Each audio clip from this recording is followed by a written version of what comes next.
네, 죄와 또 회개 그리고 용서에 대한 내용에 대해서 이야기를 많이 할 때 우리가 많이 이야기를 하는 영화가 하나가 있어요. 밀양이라는 영화를 들어보신 적이 있을 겁니다. 이 영화가 이제 반기독교적이라는 이야기를 이제 하고 있다고 교계에서는 비판을 하기도 했었는데요.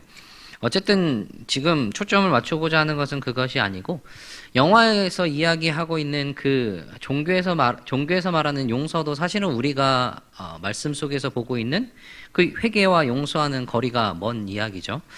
참 회개 그리고 진정한 용서 그것이 무엇인지에 대해서 영화 속에 나오는 그 범죄자는 알지 못하였고 그 사람이 속건제의 내용과 그것이 가르치고 있는 진정한 내용을 알았다면 그렇게 행동하지 않았을 것이죠. 교회를 다닌다면, 말씀을 보았다면 그렇습니다.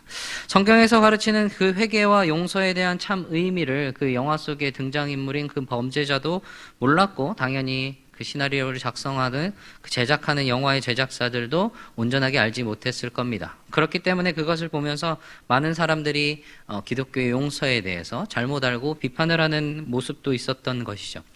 그런데요, 사실은 실제로 우리의 삶 속에서 그와 비슷한 어긋난 일들이 벌어지고 있다는 점이 사실은 안타까운 현실입니다. 그리고 그것이 벌어지고 있는 이유가 우리가 참된 회개와 용서에 대해서 바르게 알고 있지 못하기 때문일 겁니다.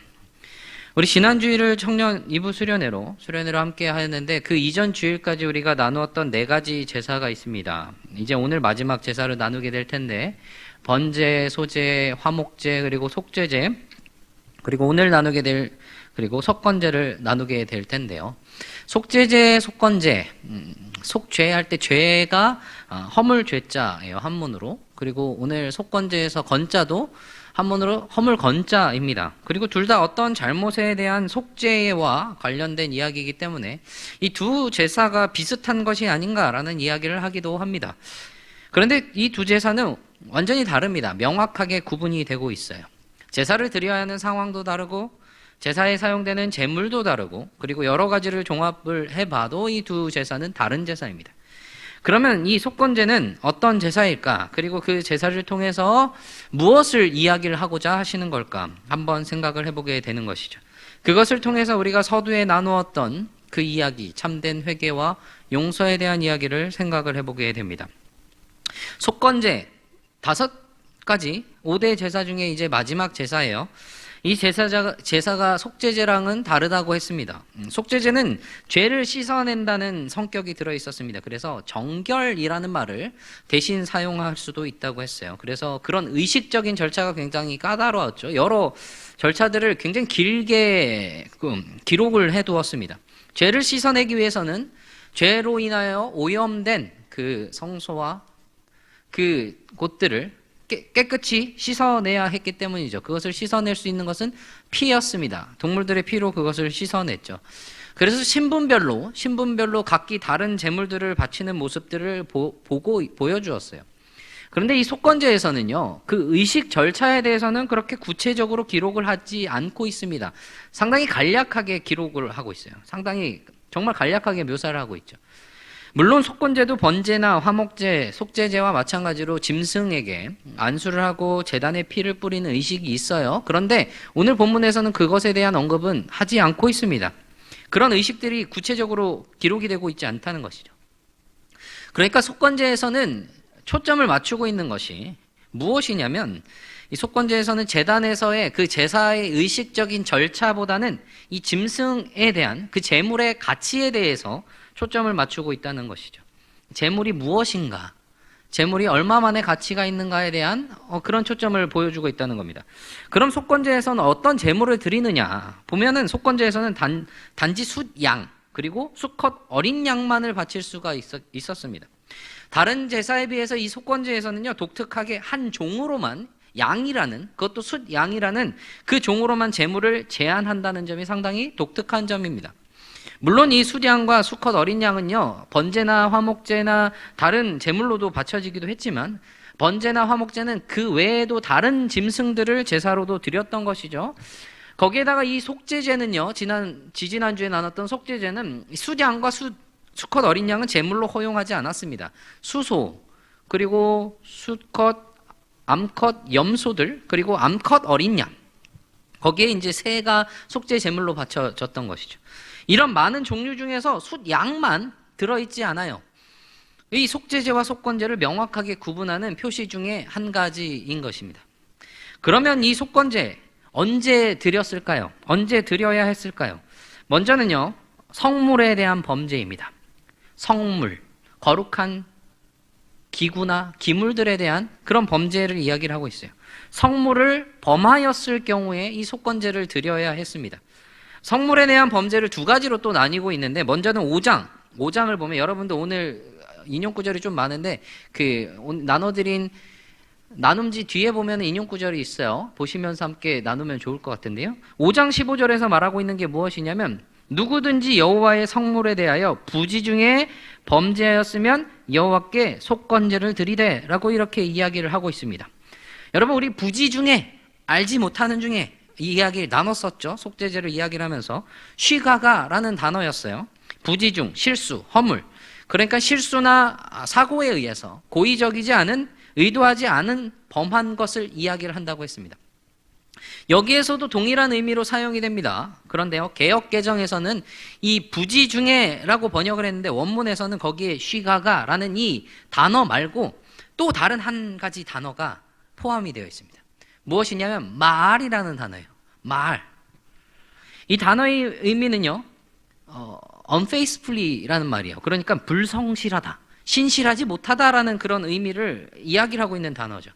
구약에서는 이 말이라는 단어가요, 굉장히 심각한 범죄에서 사용이 되었습니다. 이방의 우상을 예배하는 것, 혹은 이방 여인들과 결혼했을 경우나, 그리고 또 우리가 작년에 여호수아를 나누면서 아간의 범죄, 그때에도 아간이 여호와께 바친 물건을 취했을 때 이 말이라는 단어가 사용되었습니다. 그 행위들을 말이죠. 쉽게 말해서 하나님께 대한 신실함을 파기한 것, 하나님께 대하여 신실하지 못했던 것을 이야기를 하고 있다는 것이죠. 신실하지 못하다, 두 글자로 말하면 무엇일까요? 배신입니다. 믿음을 배신한 것, 믿음을 저버린 것을 이야기를 하고 있는 것이죠. 여호와께 대한 믿음의 배반을, 믿음의 위반을 이야기를 하고 있다는 겁니다. 그런데 이 단어가 무엇에 대해서 이야기를 하고 있다고 했죠? 무엇에 대해서 믿음을 위반하고 여호와께 대하여 배신을 하고 신실하지 못했어요? 여호와의 성물입니다. 여호와의 성물. 그러니까 여호와의 성물에 대하여 부지 중에 짓는 죄가 무엇인지는 명확하게 기록되진 않았지만, 아마도 거룩한 음식들, 그러니까 아무나 먹어서는 안 되는 음식들을, 그것을 먹은 것, 그래서 어긴 걸 수도 있고, 혹은 바치겠다고 서원한 것들을 지키지 않거나 11조를 바치지 않은 것도 이 속건제에 드려야 할 죄에 속했던 것으로 알려지고 있습니다. 어쨌든 종합해서 정리하자면 성물이라는 것은요, 거룩한 것이에요. 구별된 것, 하나님께서 구별하신 것을 이야기를 합니다. 그게 바로 이 거룩한 물, 기물이나 기구들, 그 성물이라는 것이죠. 그러니까 거룩한 것을 다룰 때는 어떻게 다루어야 하느냐? 신실하게 다뤄야 한다. 하나님을 예배하는 것, 그리고 하나님을 섬기는 것에 대해서 하나님께 대한 신실함이 반드시 따라야 한다는 것을 이야기를 하고 있습니다. 거룩한 것은 신실하게 다뤄야 한다. 사실 이 신실함은요, 언약관계와 이어집니다. 신실하신 하나님께서 하나님의 그 신실하심으로 하나님의 백성들에게 언약을 맺으셨어요. 그리고 하나님의 백성들이 또한 신실하게 하나님의 그 언약을 지켜나가시기를 원하십니다. 요구하세요. 그러니까 하나님의 이 거룩하심을 드러내는 성물에 대해서 부지 중에라도 신실하게 행동하지 못한 것은요, 하나님의 언약에 대해서 신실하지 못하고 하나님의 언약에 대해서 소홀했다는 것을 이야기를 하고 있다는 것입니다. 그러할 때 여호와께 속건제를 드려야 하는데, 이전의 제물과는 좀 다른 기준이 하나가 등장을 해요. 이전에는 그냥 어떤 흠없는 무언가를 이야기를 했는데, 여기에서는요, 성소의 세겔로 몇 세겔 은에 상당한 흠없는 수량이라고, 그것을 속건제로 드리라고 말하고 있습니다. 이 말이 무슨 말이냐면, 정리해서 말하면 성소의 기준에 따라, 즉 문자적으로 말하면 거룩한 세겔로, 그 가치에 따라서 거기에 해당하는 흠없는 수량을 속건제로 바치라라고 이야기를 하고 있다는 겁니다. 어떤 정해진 가치에 따라 제물을 바치라고 이야기를 하고 있다는 거죠. 두 번째 범죄, 성물에 대한 또 다른 범죄가 17절에 등장을 하는데요. 17절에서 무엇이라고 언급하냐면 누구든지 여호와의 계명 중 하나를 부지 중에 범하여도 허물이라 벌을 당할 것이다 라고 이야기를 합니다. 계명을 범하였다, 부지 중에 범하였다라고 이야기를 하는데 이게 왜 성물에 대한 범죄이냐, 그리고 계명을 어긴 것은 무슨 대상이죠? 속죄제의 대상이 아니냐고 말할 수 있습니다. 그러니까 여기에서 어겼다고 말하고 있는 이 계명은요, 성물에 대한 계명, 성물에 대한 율법들을 부지 중에, 알지 못하는 중에 어겼다는 거예요. 그러니까 알지 못하는 중에 성소의 이제 비품들이나 그 성물들을 손상시키거나 오염시켰던 겁니다. 그래서 알지 못하고 그냥 넘어갔는데 나중에 그 잘못을 깨달은 거예요.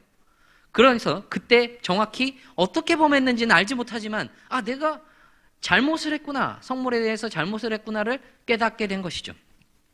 알지 못한 중에 그것을 범해서 지나갔지만 결코 그 죄의 책임에 대해서는 자유하지 않다는 것이죠. 그 죄에 대한 책임을 짊어지고 정한 가치에 따라서, 아까 말했던 거룩한 세계를 따라 정한 가치에 따라서 이 숫양을, 흠없는 숫양을 속건제물로 바치게 된다는 것이에요. 이렇게 속건제물을 바치고 있는데 성물에 대한 죄에 대해서 속건제를 바치는 것에서 속건제가 다른 제사들과 구별되는 하나가 등장을 해요. 하나 개념이 등장을 하는데 그것이 무엇이냐면 배상이라는 측면입니다. 보상을 한다는 것이죠. 속건제가 히브리어로 아샴이라는 단어예요. 아샴이라는 단어로 이게 죄의 책임, 속건제라는 의미로 번역이 되는데 또 하나의 단어가 배상이라는 단어가 있습니다.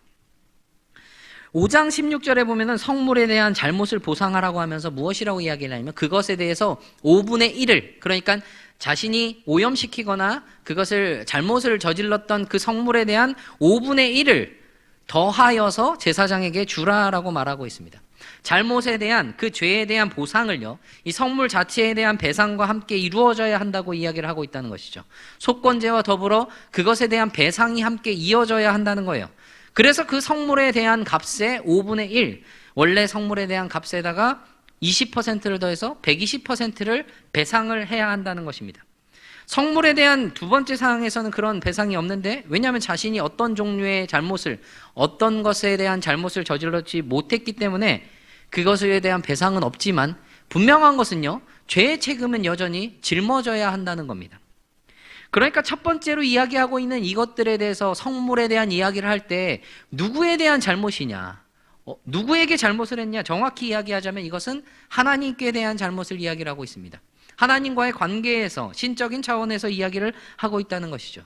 그러니까 속건제가 이야기하고 있는 처음의 것은 무엇이냐, 죄를 짓는다는 것은, 어떤 범죄를 한다는 것은요, 하나님께 빚을 지는 것이라고 이야기를 하고 있다는 겁니다. 죄가요, 하나님께 빚을 지는 것이라고 이야기를 하고 있어요. 그리고 동시에 그러할 경우에 그 빚은 반드시 갚아야 한다는 겁니다. 무엇으로요? 정한 가치에 따라서, 정해진 가치에 따라서 갚아야 한다는 거예요. 그런데 우리의 죄과 우리의 책임, 죄에 대한 책임, 하나님께 대한 그 죄의 빚을요, 우리가 다 갚을 수 있었느냐? 그럴 수 없었어요. 그럼 그것을 누가 대신 갚아주셨느냐? 골로새서 2장 13절, 14절, 15절에서 그것을 이야기를 합니다. 또 범죄와 육체의 무할례로 죽었던 우리를 하나님이 그와 함께 살리시고 우리의 모든 죄를 사하시고 우리를 거스르고 불리하게 하는 법조문으로 쓴 증서를 지우시고 제하여 버리사 십자가에 못 박으시고 통치자들과 권세들을 무력화하여 드러내어 구경거리로 삼으시고 십자가로 그들을 이기셨느니라.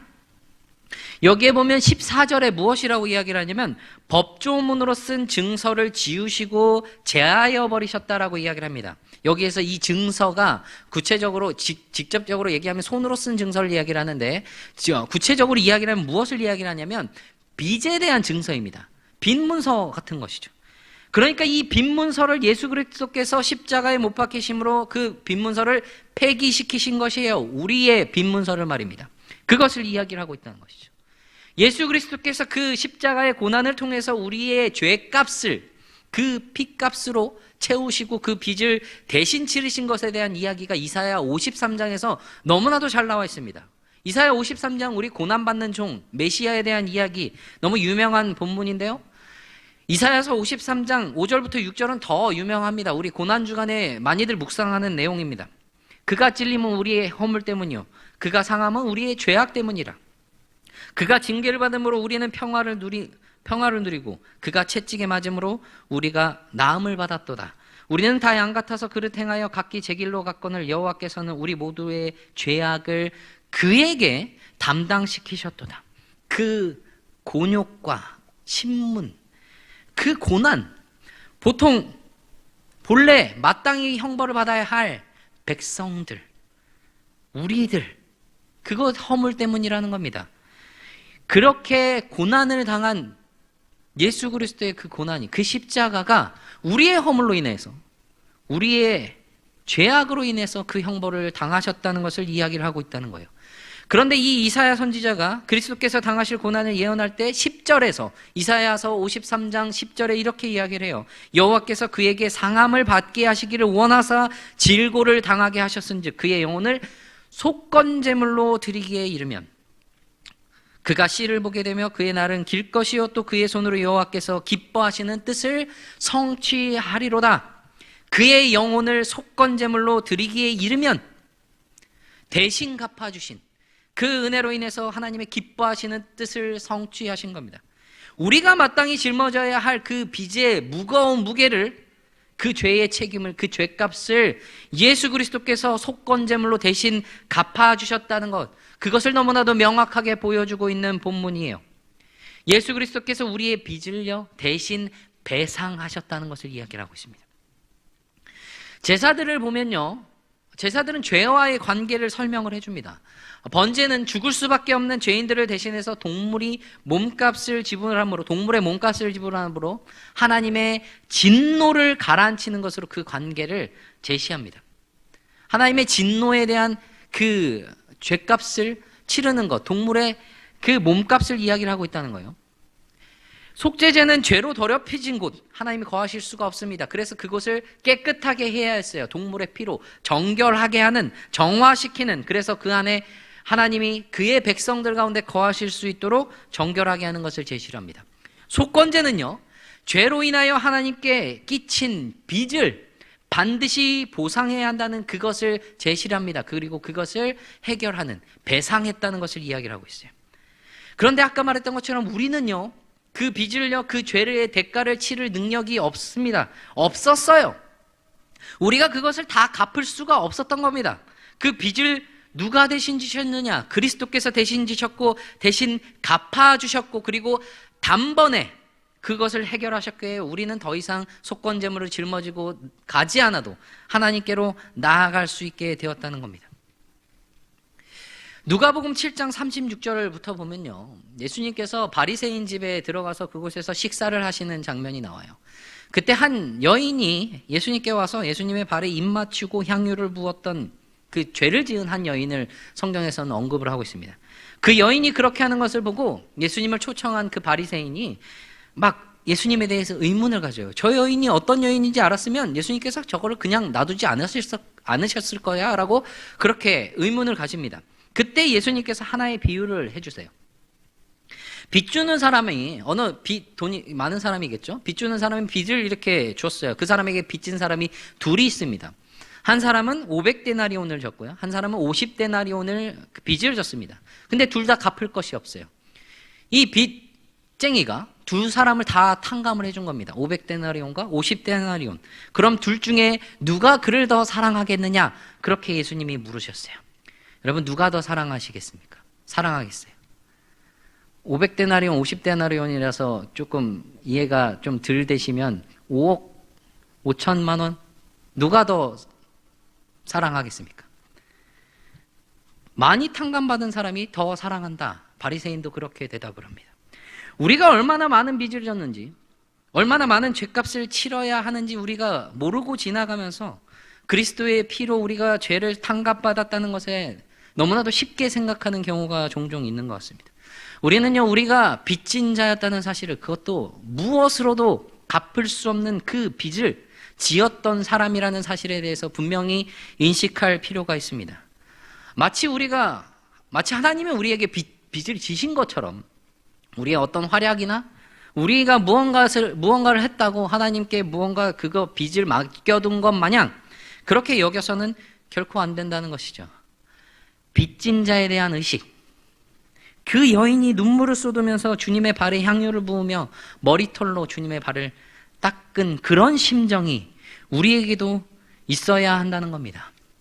그 탕감을 받았다는 그런 마음이 우리에게 있어야 한다는 거예요.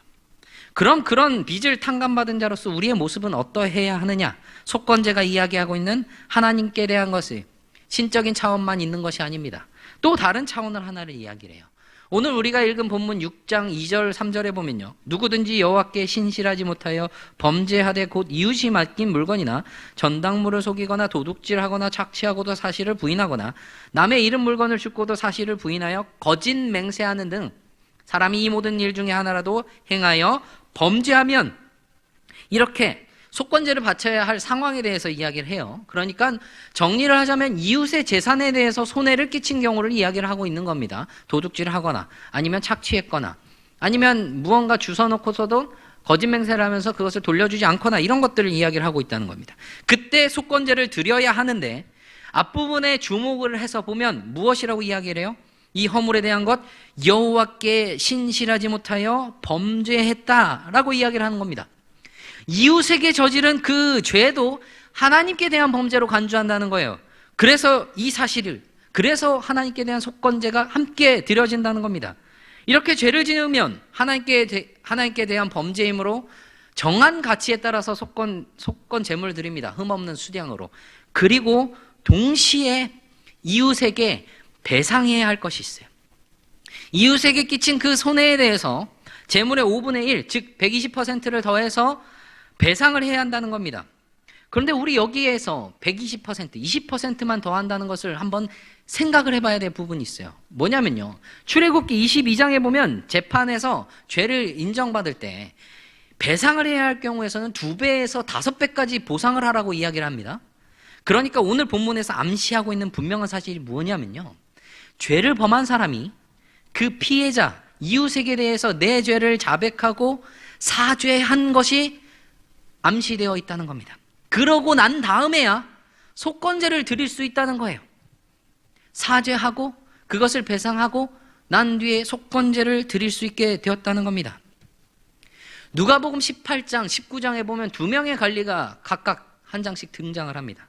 18장에 나오는 한 관리는요, 예수님께 이야기를 합니다. 예수님, 주님, 랍비요, 내가 무엇을 하여야 영생을 얻습니까? 라고 그렇게 질문을 해요. 마치 자신이 무엇을 함으로 영생을 얻을 수 있을 것처럼 착각을 합니다. 그런 사람에게 예수님께서 그의 시선에 맞춰서 이야기를 해주세요. 계명을 잘 지켜라. 그랬더니 그 관리가 뭐라고 합니까? 저 어렸을 때부터 이런 것들 다 잘 지켰어요. 이미 다 지켰습니다. 그러니까 예수님께서 더 본질적인 것을 이야기를 하세요. 내게 있는 것을 다 팔아서 가난한 자에게 나눠주라. 그리고 나를 따르라. 그러니까 그 사람이 근심합니다. 그리고 떠나가요. 그럼 여기에서 아니, 예수님을 따르려면 굉장히 높은 것을 넘어야 하는 그런 것처럼 어떤 기준이, 그런 높은 잣대가 있는 것인가, 그런 생각을 할 수도 있습니다. 그런데 그것이 결코 아니에요. 누가복음 19장에 보면 또 한 명의 관리가 등장을 합니다.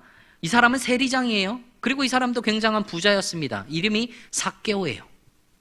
삭개오가 예수님이 오신다는 소리를 듣고 예수님을 보기 위해서 이렇게 갔는데 볼 수가 없어요. 키가 작았거든요.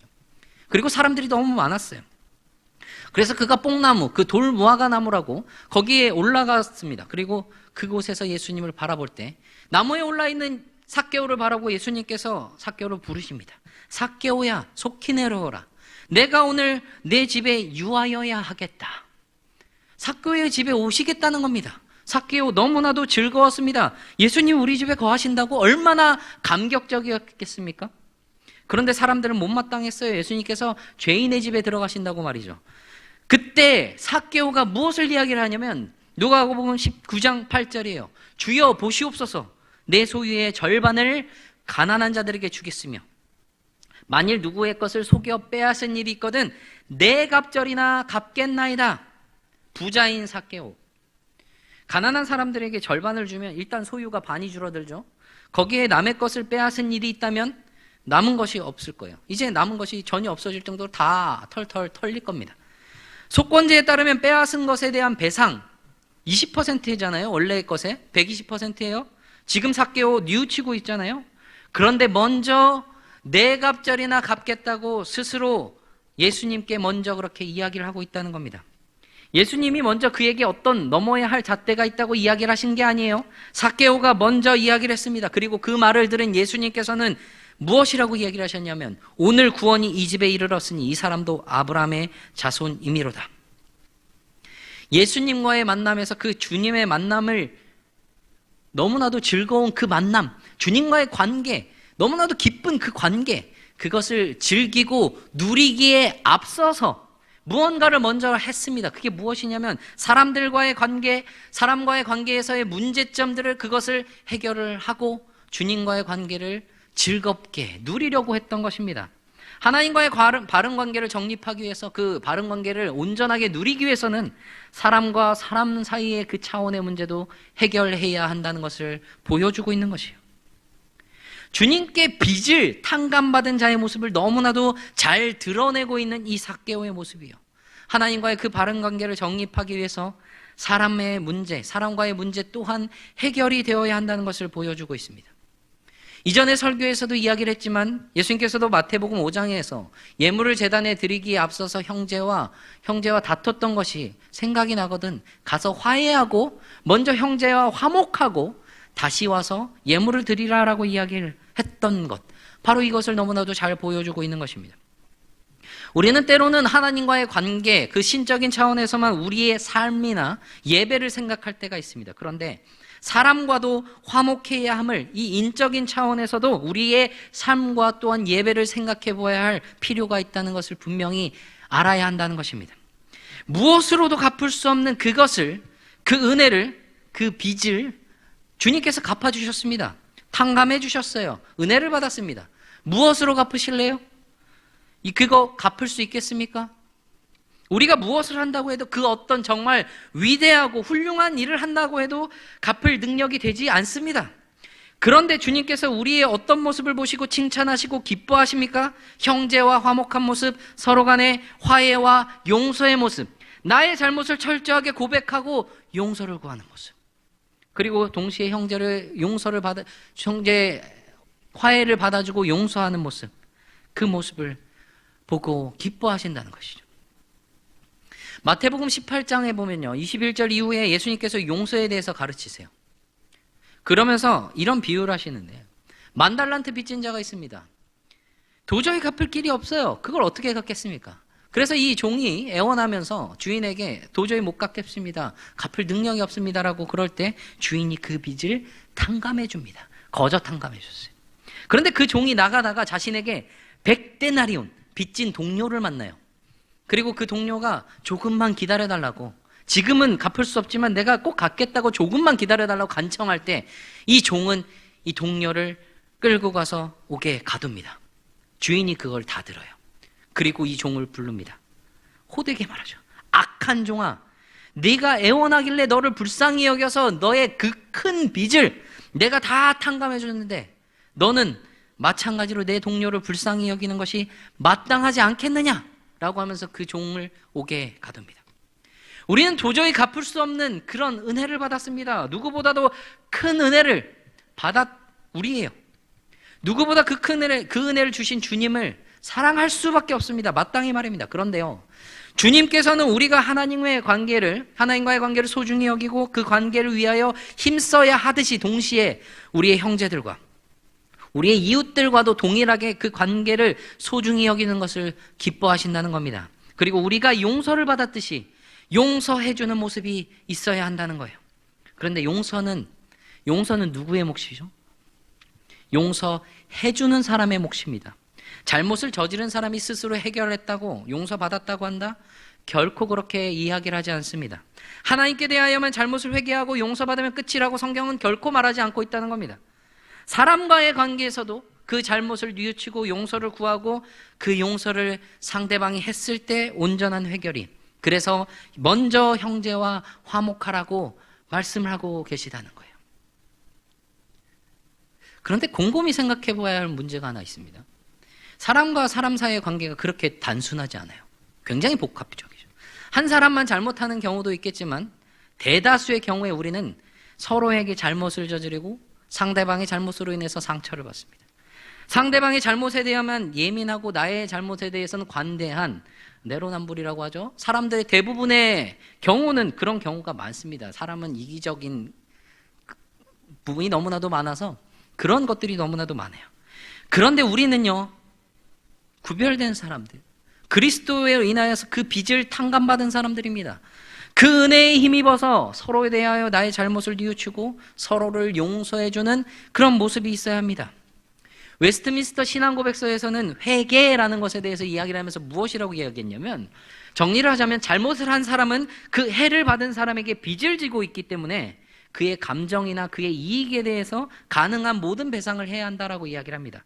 그리고 해를 입은 사람은 회개한 잘못을 저지른 사람과 화해하고 사랑으로 그를 받아들여야 한다. 여전히요, 우리는 서로가 서로에게 상처를 주고받습니다. 여전히 우리는 그런 모습 속에서 살아가고 있어요. 그런 관계 속에서 살아갑니다. 교회에서도, 그리고 사회에서도, 그리고 여러 만나는 사람들과 가족 간에서도 서로에게 상처를 주고 상처를 받는 경우가 너무나도 많아요. 그러나 그러한 우리의 모습 속에서도 우리는 진정한 화해와 사랑의 용서가 있기를 바랍니다. 그 은혜로 하나가 되기를 간절히 바라요. 그래서 하나님과의 관계 속에서 우리가 바른 관계를 이루어 나가고, 그 바른 관계를 위하여서 사람들과의, 그리고 공동체 안에서의 그 관계 속에서 회복을 이루어 나갈 수 있는 우리가 되어야 한다는 겁니다. 그래서 서로가 서로에 대해서 화해와 용서와 그런 나눔과 은혜를 함께 누리며, 그리고 그렇게 회복을 이루어 나가는, 하나됨을 이루어가는 저와 모든 청년 여러분, 그리고 우리 세움 청년부가 되기를 간절히 바랍니다.